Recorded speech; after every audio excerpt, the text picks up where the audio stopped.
안녕하세요. IB셉트에서 IB 바이올로지를 가르치게 될 이정효 강사라고 합니다.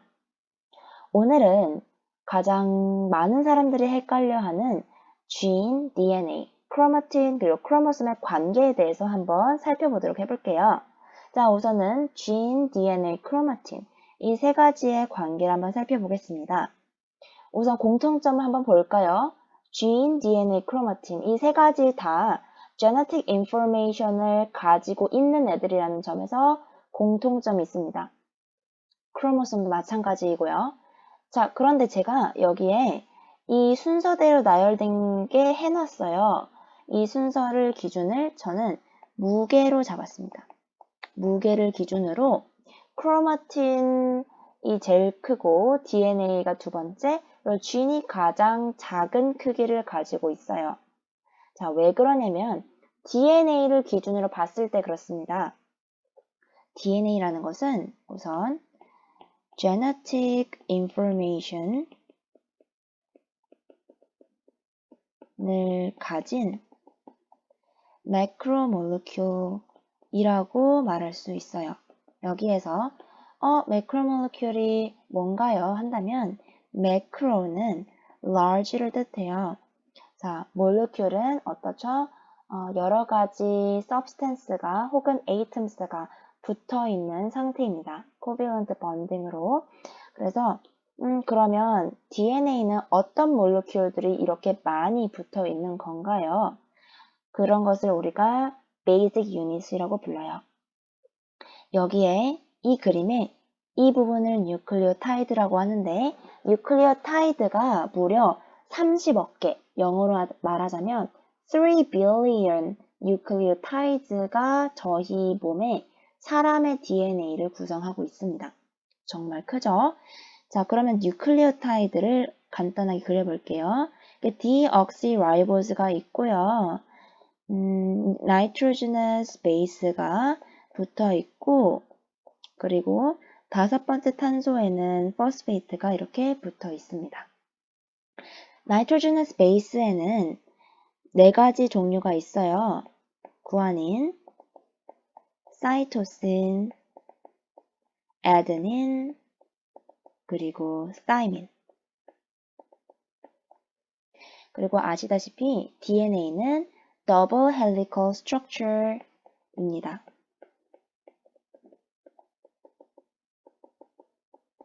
이렇게 수많은 뉴클리오타이드가 나열이 되어서 마치 이런 식으로 나열이 된다면 또 다른 나열된 뉴클리오타이드가 옆으로 와서 각자의 나이트로젠 베이스가 짝을 이룹니다.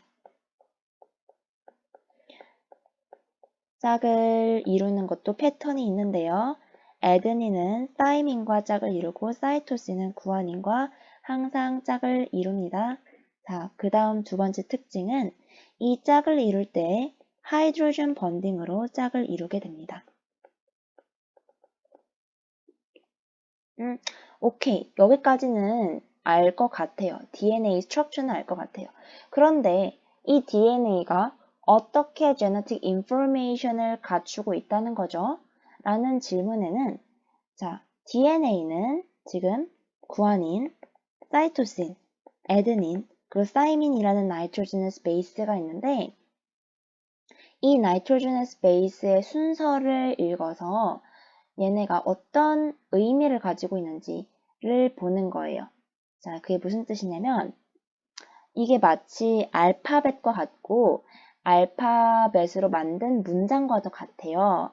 자, 예를 들어서 DNA를 하나의 책으로 비유를 하자면은 그 책 안에는 30억 개의 알파벳이 들어있는 거예요. 그리고 그 30억 개의 알파벳 중에서 몇 가지의 이 알파벳들은 문장을 만들고 그 문장이 의미가 있다면 그 의미가 바로 특징을 나타내는 문장이 되는 거예요. 예를 들어서 ATT, CCG, AT라는 이런 한 부분이 있다고 얘기를 가정을 해볼게요. 그러면 이 부분이 DNA의 언어로는 무쌍이다 라는 뜻이래요. 그러면 이 사람은 무쌍 유전자를 가지고 있어 라고 말할 수 있는 거죠. 자, 바로 이 부분, 그러니까 30억 개의 알파벳 중에서도 의미를 가지고 있는 DNA 일부를 저희가 gene이라고 합니다. trace를 이렇게 얘기를 한다는 것이 바로 gene인데, 그럼 한번 뜻을 적어 볼게요. gene이라는 것은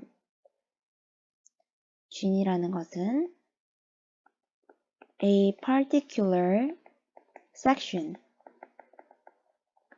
of DNA strand that encodes a specific trait 입니다. 자, 그러니까 DNA strand에서 a particular section인데 얘네가 specific trait을 encode 한다는 거예요. 잘 알겠어요. 그러니까 마치 바코드처럼 이렇게 나열되어 있으면은 삐빅 얘는 무쌍이다. 삐빅 얘는 혈액형이 B형이다. 라는 거를 읽어낼 수 있는 건 알겠어요. 그러면 어떻게요? 어떻게 알 수 있는 건데요? 아니 이게 어떻게 특징까지 이어지는 거죠? 라는 질문에 대한 답을 한번 해볼게요. 자, G는 DNA 일부니까 곧 DNA라고도 할 수 있어요. Gene 이것이 mRNA로 바뀌게 됩니다. 바뀐다라기보다는 mRNA가 이 gene을 이용해서 만들어져요. 그리고 이 mRNA는 프로틴을 만드는데 제가 여기에 반대로 적었네요. 자, gene에서 mRNA는 transcription이고 mRNA에서 프로틴이 만들어지는 과정을 translation이라고 해요. 자, 그렇다면은 이 프로틴이 특징까지 이어지게 됩니다. 어떻게 프로틴이 특징까지 이어지게 될까요? 한번 예시를 들어보겠습니다. 자, 예시를 들어보자면은 어떤 사람이 있어요.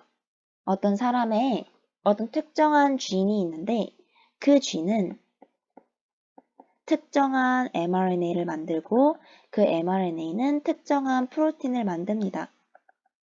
그런데 어떤 프로틴을 만들었냐면 멜라닌 색소를 만들었대요. 멜라닌 색소는 저희의 그 몸의 피부 색깔 아니면은 눈의 색깔 하여튼 모든 색깔들을 담당하고 있는 게 멜라닌 색소인데 이 멜라닌 색소가 제대로 있어야지 저희 같이 유색인종 아니면은 아시아인인지 백인인지 구분이 가능한 거예요. 자, 그런데 어떤 사람한테 이 쥐이 없는 거예요. 그러면은 이 사람한테는 이 특정한 mRNA도 만들어지지 않고 이 프로틴도 만들어지지 않아서 어떻게 되죠?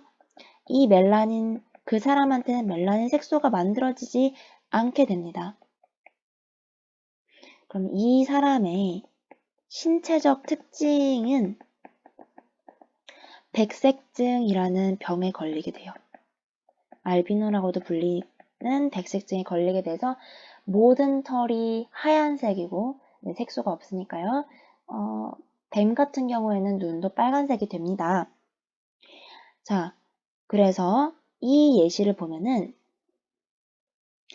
쥐이 멜라닌 색소를 갖게 해서 사람한테는 그런 색깔, 저희 피부색을 가질 수 있게끔 특징을 이끌어내는 예시로 들 수 있겠습니다. 자, G는 오케이, 감이 왔어요. 그렇다면은 크로마틴은 뭘까요? 크로마틴은 매우 간단합니다. 크로마틴은 DNA가 프로틴과 같이 있는 상태를 말해요. DNA가 프로틴과 있는 상태인데 정말 수많은 프로틴이 있는데 이 중에서도 대부분을 차지하는 프로틴이 히스톤 프로틴입니다.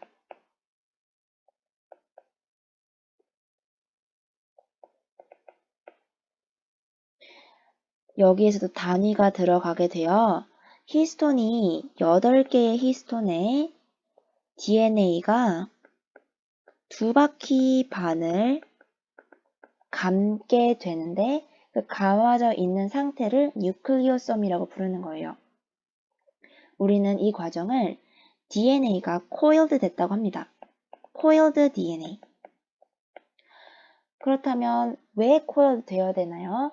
이 DNA는 저희 신체의 모든 특징들의 정보를 갖고 있기 때문에 매우 소중해요. 이게 harm 되면 안 돼요, 절대로.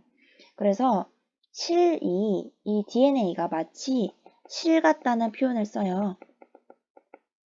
이 실이 바다에 그냥 촥 늘어뜨려져 있으면 어떻게 되나요? 손상될 수 있는 가능성이 너무 높아요. 지나가다가 누가 밟으면 어떡하죠? 지나가다가 누가 실수로 가위로 자르게 되면 너무 위험한 거예요. 그러면 이 실을 안전하게 보관하기 위해서 실타래로 이렇게 감아야 된다는 생각을 하게 됩니다. 그래서 DNA도 마찬가지로 실 뭉치로 만들기 위해 히스톤 프로틴을 기반으로 해서 감게 되는데 이렇게 감아진 상태를 크로마틴이라고 하고 평소에 저희 바디 셀들은 크로마틴 상태로 DNA가 존재합니다. 자, 그렇다면은 크로모솜이 뭔가요? 크로모솜은 우선 결론부터 말씀드리자면 super coiled DNA예요. coiled보다 한 단계 위인 게 느껴지시죠? super coiled입니다. 그렇다는 것은 더 많은 단백질로 뭉쳐져 있는 상태라는 것인데 얘는 왜 필요할까요? 이 부분이 가장 중요합니다. 크로마틴은 이제 DNA를 손상시키고 싶지 않아 하는 것도 있지만 크로모솜이야말로 정말로 DNA를 손상시키면 안 되는 때가 있어요. 자, 그때가 언제냐면 크로모솜이 언제 만들어질까라는 질문에 이어집니다. 네, 정답부터 말씀드리자면 크로모솜은 셀 사이클 중에서도 마이토시스 과정 중에 프로페이즈라는 과정에서 만들어지게 됩니다. 그리고 크로모솜은 이 스perm셀, 에그셀과 같은 게미트들이 만들어지는 마이오시스라는 과정에서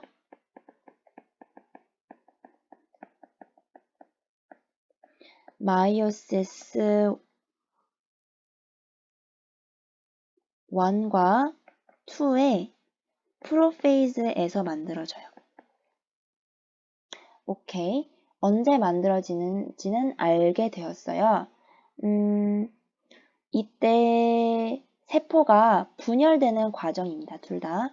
그래서 분열되는 과정 속에서 절대로 DNA를 손상시키고 싶지 않기 때문에 크로모솜이라는 막대기 모양으로 바꾸어 놓는 거예요. DNA, 즉 크로마틴을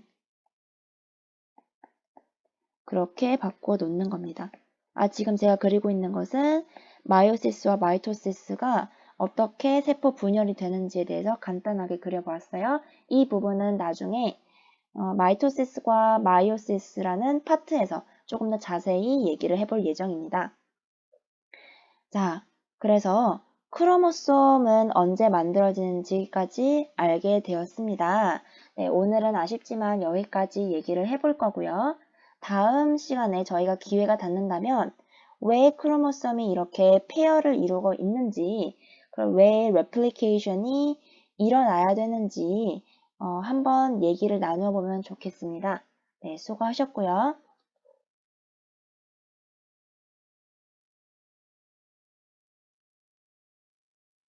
쥔에 대한 얘기였습니다.